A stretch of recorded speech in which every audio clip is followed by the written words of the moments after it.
most cars that run ethanol just use a dual map anyway. Why can't I do that? You can't use flex fuel sensor anymore, but you kind of can.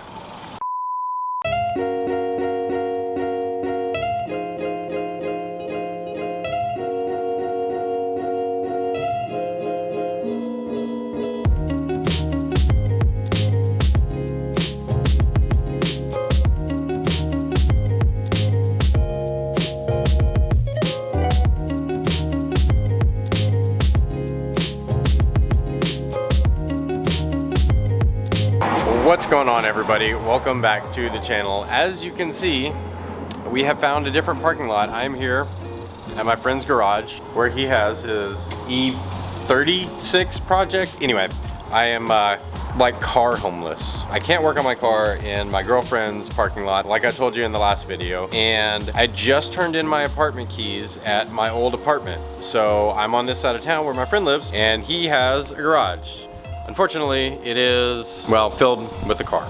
So, as literally everybody is aware in the Subaru community, that the Cobb Greenspeed update in its current form, you can't use flex fuel with an access port and get tuned. Now, that wouldn't necessarily be such a big deal if I wouldn't have blown my motor when I did and then needed a retune. Like, I was fine. Like, could have, I don't know, I would have had to get a retune for the front mount anyway, which was always the plan. I've had it for a year, so like when the engine blew, this was the time to do it. I could have done it before, but I would have had to get retuned with the new engine anyway. So when I was trying to figure out what to do to get my car retuned with the new engine, I started calling around a couple places, asking people that I know. Apparently Cobb and most other flex fuel sensor producers all use the same GM part number. There's like only 3 different ethanol content sensors on the market, and the most commonly used one is the one from General Motors. Well, that's the one Cobb uses. So started looking into gauges, obviously.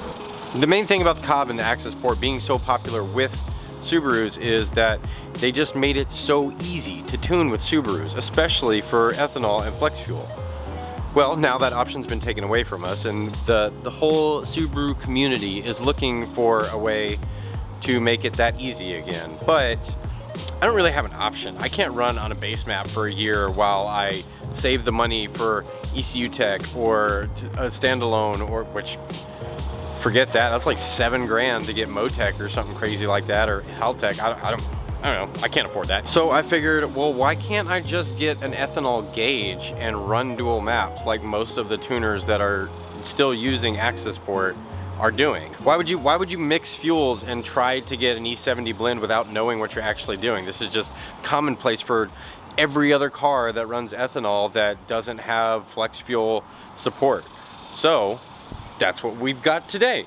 Innovate, which is like, from what I've seen, the most popular ethanol gauge that's right now and stuff. So it comes with a lot of extra junk that we're not gonna need. Will you focus? There it is. Looks like all the other ones. Also has like a fuel temp sensor, but we're not gonna be wiring that in because I don't need that. An amp tap. This one is for a 10 amp if it'll ever focus. Super simple. This plugs into here. The red right here goes to power on this, also red. Plug it into our fuse, and then black grounds it out. All these other cords, I do not believe that I need. So one part of this that I won't be able to show y'all, because I had the shop do it when they put in my engine, and that just made more sense, is mounting the flex fuel sensor. So you can see my fuel lines, they run here, and they run back up here, and you've got this other fuel line for the return. So this just routes the fuel through the sensor, which is down there. Where are you? Aha! See, right there, that connector is our flex fuel sensor, which goes, they mounted it behind the battery. Kind of a strange place to mount it in my opinion, but I mean, I didn't put the engine in, so I don't get to complain. It's just that simple. While I was letting the engine cool down, it dawned on me that I have no idea where I'm gonna route this through the firewall. And I went down a couple rabbit holes, and I didn't find anything that I could use because my tools are in my toolbox in storage. And that's a mess in there. So I think what I'm gonna do is kind of jank, like like old school Honda boy type of way. So what I'm thinking, just for now, let me make that clear. I'm gonna go back and revisit this, but I have to get tuned in 2 days. I need this to get done like now, okay? So what we're gonna do, plug it in here and we're gonna run it this way. There's a wiring loom that runs back behind there. And then if we look over here, it comes out right there. Can you see it? Yeah, that's behind the fender. So we're just gonna run it right here. And I'm just gonna like soft mount it to the dash or something for now. Just so that just so me and the tuner have something to work off of for the time being. Go, let's see if I can snake my hand down in here. Oh yeah, that pulled off easy. Let's see. Go under the fuel lines. If I can, geez. There we go. All right, ready? Listen for it. Oh yeah. Oh yeah.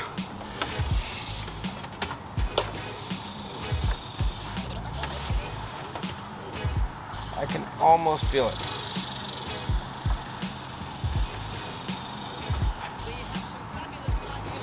Gotcha. All right.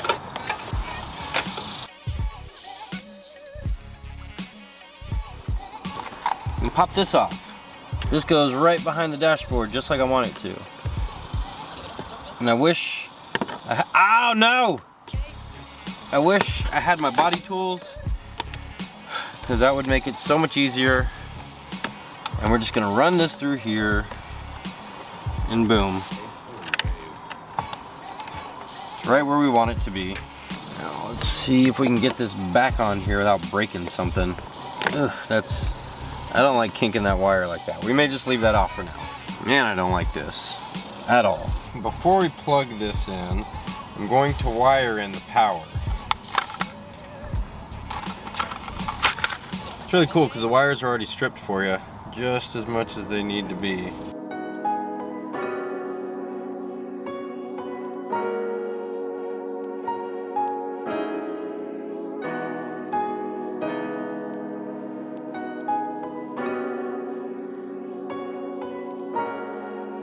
I think I got that crimped pretty good. So this is a 10 amp fuse replacer. You need to plug it into something that has a accessory on drive. So I noticed that the cigarette, or the cigar lighter is right there with it. So we're just gonna plug it into that, which is a 10 amp fuse. So if you look, your cigar lighter is this one right here from the top. See how how good the autofocus is. You good autofocus? Pull that one out. Oh, that's not good. Never mind. Project halt. So my buddy just got this hatch right here. If it'll focus. There. Look how pretty. Oh no, please stop. Gonna go. Woo. That's hatch-tastic. Alright, so I fixed my dumbass mistake. I got a tap fuse that worked with my 10 amp. Recrimped. If it'll ever focus, which I don't expect it to. We're gonna find our fuse spot. Boom, plugged in. Alright, now all we need is to take our ground right here and find somewhere to ground it. Alright, so we're back. This looks like an absolute mess, but it's kind of not. Wiring's always a mess. So we've got all these extra ones for our fuel temp sensor that we don't need. We've got it plugged in here just like we thought. Got it grounded up here, and if we zoom all the way out, all I did was I took out this little flathead screw right there and just popped this whole panel off so I could reach everything, and that was it. Like I said, I have no clue where I'm gonna hard mount it. If we key on real quick, I've got about 9.4 ethanols. So that's sick. If it'll ever focus, you gonna focus? There he goes, it's focused now. Cool. All right, we're just gonna let it sit right here in this little fuse panel holder. Hope it doesn't fall out while I'm driving. And that should be good enough for the tuner. Let's see. I can close it. I get I get a little bit of wires hanging out down there. But yeah, again, I don't like that at all. So that's that. It all looks jank. I hate the way that I have wired this, but again, I am car homeless. I don't have anywhere to work on my car, so I'm working on it where I can for the time being. We should have a house soon, so hopefully it's just gonna be right there. That's what it's gonna be until I have to get tuned on Saturday, and I have tonight and tomorrow night, because I work a lot. So yeah, we're just gonna let it hang out there. Several months later. So this is how I mounted it non-jankily.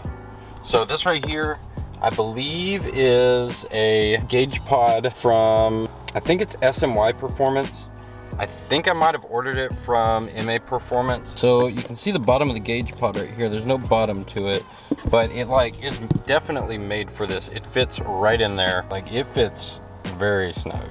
So if you notice, there's a seam right here between these two panels. What I had to do is take this off, this off, this off, this off, this off, this.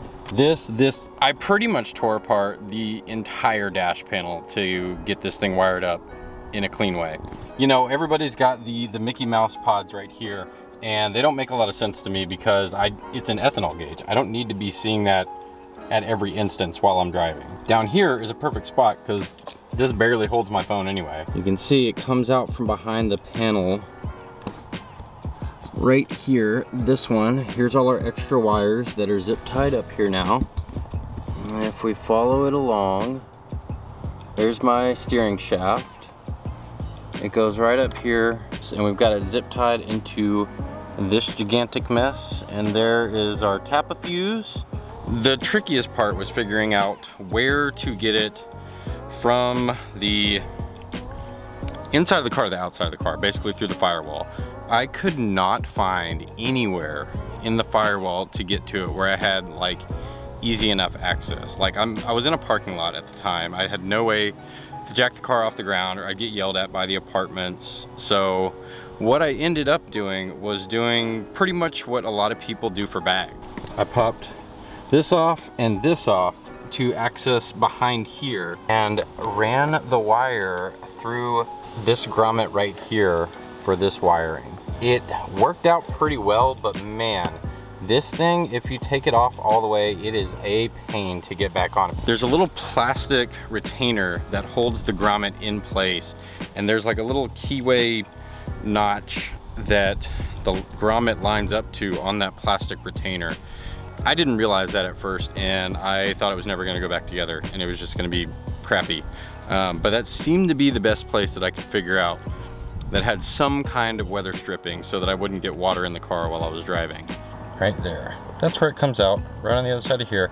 I just took a little X-Acto knife and punched a hole in it and pulled the wire through. It was really tough to get that through there and then to get the grommet back in place, but once I did, like, it worked out perfectly. If you want me to make a video on how to pull that all apart, I would be more than willing to show you exactly how I pulled it all apart, where I dremeled it, how we pulled that through. I'm not taking that grommet off again, so don't expect that much, but I'll take apart the whole dash just to show you how I did it. I have no problem doing that.